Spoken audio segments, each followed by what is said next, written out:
جو اپنے دل کو صاف رکھتا ہے، بڑے بڑے تہجد گزار اس کو نہیں پکڑ سکیں گے، بڑے بڑے عمل والے اس کو نہیں پکڑ سکیں گے۔ ایک واقعہ یاد آ گیا، سنا دوں پھر ٹائم آپ کا پورا ہمارا ہے؟ اچھا، میرے نبی نے فرمایا اس دروازے سے ایک جنتی آ رہا ہے۔ تو ایک صحابی اندر آئے، ہاتھ میں جوتا، پاؤں میں داڑھی میں پانی، وضو۔ اگلا دن آیا، اس دروازے سے ایک جنتی آ رہا ہے، وہی آدمی انٹر ہوئے۔ اگلے دن آیا، اس دروازے سے جنتی آ رہا ہے، وہی آدمی 3 دن مسلسل۔ اس محفل میں ایک شخص ہے جن کا نام ہے عبداللہ بن عمرو بن عاص۔ یہ صحابہ میں، جہاں تک میں نے صحابہ کی سیرت پڑھی ہے، سب سے زیادہ عبادت والے شخص۔ ان کے لیول کا ایک آدمی نہیں، ساری رات نفل، سارا دن روزہ، اور دن رات میں ایک ختم قرآن، یہ ان کا عام معمول تھا۔ شادی والی رات، شادی کی رات، شادی ہوئی، بیگم آئی، اتنے فرض نمازاں بھول جاندی ہیں 3 دن پہلے۔ صبح ابا نے پوچھا بیٹا رات کیسے گزری؟ کہا جی الحمدللہ نفلوں میں گزری۔ کتی راست ہے اناس، وہ میں تیری شادی نفلوں واسطے کی تھی؟ جا کے اللہ کے نبی کو شکایت لگائی۔ یہ اس مزاج کے نوجوان تھے، ان کو خیال آیا یہ مجھ سے زیادہ عبادت کرتا ہے، سارا جو ٹائم کا گراف ہے وہ تو سارا میں نے پر کیا ہوا ہے، رات ساری تہجد ہے، دن کو روزہ ہے، ایک ختم قرآن ہے، تو اس کے پاس 25 گھنٹے مجھ سے زیادہ عبادت کرتا ہے، جو اس کو 3 دن جنت کی بشارت۔ ان کے پاس پہنچا، چاچا آپ کے پاس کچھ دن گزارو، ذرا ابا ناراض ہیں۔ کہا ہاں بیٹا آؤ۔ ذرا وہ ادھیڑ عمر تھے، ڈھلی عمر تھی۔ عشاء پڑھتے ہی چادر اوپر لی اور سوراخ کر کے لیٹ گئے، ہن ویکھو بزرگ کی کر دیں۔ اور یہاں آنکھ رکھے رکھے رکھے وہ تشریف لائے، اللہم بسمک اموت و احیا، ہو گئے۔ جوں ستے فجر دی اذان تے اٹھ کے بیٹھے، الحمدللہ الذی احیانا بعد ما اماتنا۔ ان کو تو کرنٹ لگا کہ اس بندے تا 2 نفل نہیں پڑے تے جنت دی بشارت کتھوں لب گئی؟ میری ساری رات سجدیاں چ لگ جاندی ہے۔ وہ پریشان ہو گئے۔ ان کا اچھا میں کل دیکھوں گا، شاید کل کی رات کچھ دکھائیں۔ کل کی رات پھر انہیں چادر ایسے کی اور دیکھنا شروع کیا، اور انہیں آ کر اللہم بسمک اموت و احیا سرانے پہ سر رکھا اور ہو گئے۔ فجر کی اذان پہ آنکھ کھلی، پھر اور پریشان۔ اس زمانے میں تو منافق تہجد نہیں چھوڑتا تھا۔ تیسری رات کا میں دیکھوں گا، تیسری رات دیکھا تو وہی کام، 2 نفل نہیں پڑے، وہ پھٹ پڑے۔ کہنے کہ چاچا سچی بتاؤں، میں نے 3 دن تیرے جنتی ہونے کی بشارت سنی۔ میری گھر کوئی لڑائی نہیں تھی، میں دیکھنے آیا تھا تو کیا کرتا ہے چاچا، تو تا ساری رات ستا رہ جانا، تینوں جنت کی میں لب گئی۔ ان کا بیٹا جو تو نے دیکھا ہے یہی ہے اور کچھ نہیں۔ اب نہ تو نبی کی بات کو غلط کہہ سکتے، وہ تو حق اور سچ ہے، لہذا نہ وہ بات ہضم ہو رہی کہ وہی بندہ ساری رات ستا پہ ہو گئے تو ستیاں جنت لب جائے، یہ بھی اوکھا جا کم۔ تو ایسے نا ماٹھے ماٹھے چل پڑے، بے یقینی کی کیفیت۔ تو انہیں پیچھے سے بولا بھتیجے ادھر آ، اب تمہیں اندر کی راز کی بات بتاتا ہوں۔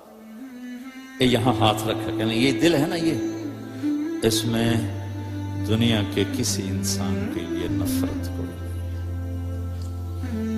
اور اللہ جب کسی کو کوئی دولت نعمت دیتا ہے، مجھے کبھی حسد نہیں ہوا۔ اب ان کا باڈی ری ایکشن دیکھنا، کہنے لگے ہوا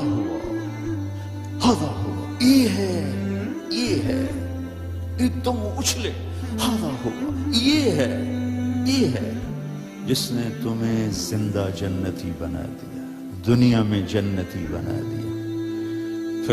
پھر کہنے لگے پر یہ کرے گا کون؟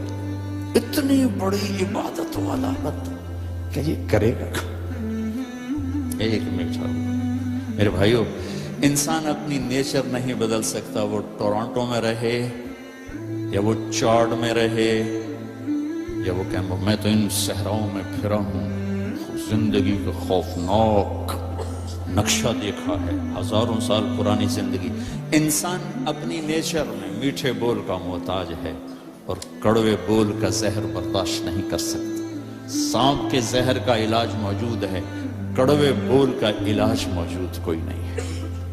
تو ان سب مستورات سے اپنے آپ سے کہتا ہوں، ہم اپنی زبان کے بول کو میٹھا کر لیں، خاص طور پر رشتوں کے آگے، ماں باپ کے آگے، بیوی کے آگے، بیوی خامند کے آگے، اولاد ماں باپ کے سامنے، ماں باپ اولاد کے سامنے۔ اپنی اولاد کو بھی عزت دو۔ میرے نبی نے کہا اکرموا اولادکم، اپنی اولاد کو عزت دو، وہ لوٹ کے تمہاری طرف آئے گی۔ بہت سے بچوں کی نافرمانی میں ماں باپ کو دخل ہے، شدت، زبردستی، سختی۔ میرے نبی اپنی بیٹی فاطمہ کو کیا عزت دیتے تھے؟ آپ تشریف فرما بیٹھے ہوئے، بس فاطمہ کمرے میں گھر میں تشریف لاتی، میں باپ ہوں، میں بیٹھا ہوں، بیٹھا رہنا چاہیے، لیکن آپ یوں کھڑے ہوتے، آپ کھڑے ہوتے، فاطمہ داخل ہوئی، آپ کھڑے ہوتے، وہیں نہیں کھڑے ہوتے، آگے بڑھتے تھے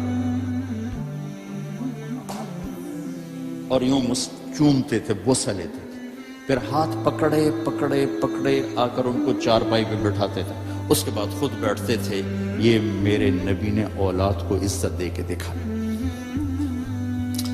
ہم تو اولاد کو اپنی ملکیت سمجھ کے رگڑا دے دیتے ہیں، وہ باغی ہو جاتے ہیں۔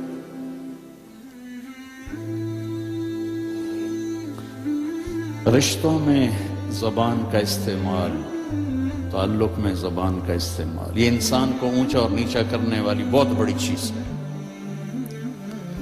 اس لیے جب کبھی غصہ ہو چپ ہو جاؤ، بولنا نہیں۔ غصے میں آدمی صرف نبی صحیح بول سکتا ہے، غصے میں صرف نبی صحیح بول سکتا ہے، باقی کسی میں یہ طاقت نہیں کہ غصے میں وہ صحیح بول سکے۔ لہٰذا چپ ہو جاؤ، گزرنے دو لہر کو، اس کے بعد جو کہنا چاہتے ہو کہو، ورنہ پتہ نہیں کیا ہو جائے گا۔ میرے بھائی بہنوں، یہ سب کچھ آگے میرے رب نے نظام بنایا ہے، اس میں سے مجھے آپ کو گزرنا ہے۔ اس کی تیاری کے لیے اللہ نے ہمیں یہاں موقع دیا ہے کہ ہم یہاں وہ کر دیں جو اللہ چاہتا ہے۔ اللہ کا شکر ہے، اس نے ہمیں سب سے بڑی دولت دی، سب سے بڑی نیکی ہے لا الہ الا اللہ محمد الرسول اللہ۔ یہ سب سے دنیا کی سب سے بڑی نیکی، اللہ نے ہمیں اس سے نوازا۔ سب سے بڑا کفر اور شرک اور اللہ کو ناراض کرنے والی چیز ہے اس کا انکار، اس کی ذات کا شریک ٹھہرانا۔ یہ سب سے بڑا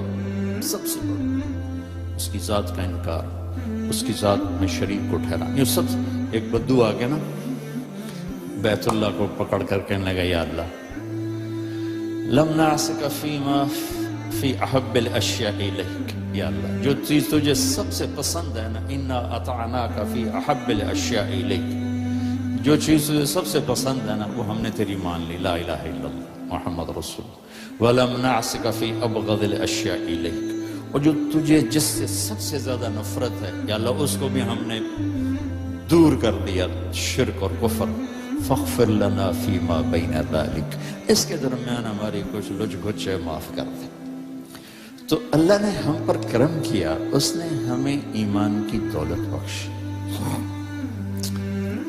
کفر سے ایمان میں آنا کوئی آسان کام ہے۔ ہماری جماعت تھی سوات میں، ایک نوجوان سے بات ہوئی تو سنتا رہا، پھر کہنے لگا معاف کیجئے میں ہندو ہوں، مجھے پتا ہے میرا مذہب کچھ نہیں ہے، پتھر کی پوجا ہے،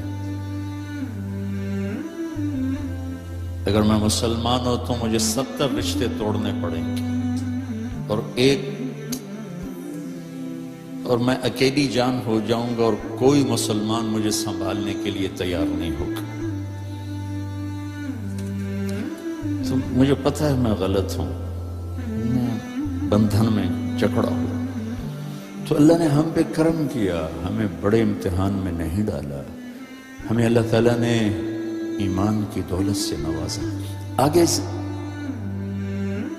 آسان ہے مسئلہ، چند عبادات ہیں، کوئی زیادہ تو نہیں ہے، 5 وقت نماز ہے، کیا مشکل ہے؟ 1 لوٹا پانی 10 منٹ چاہیے نماز کے لیے، روزہ سال کے بعد ہے، اس میں بیمار کو گنجائش ہے، مسافر کو گنجائش ہے۔ حج اور زکوٰۃ مالدار کے لیے، غریب کے لیے نہیں ہے۔ کو بھی محمد کا دیوانہ بنا جانا، عشق نبی میرے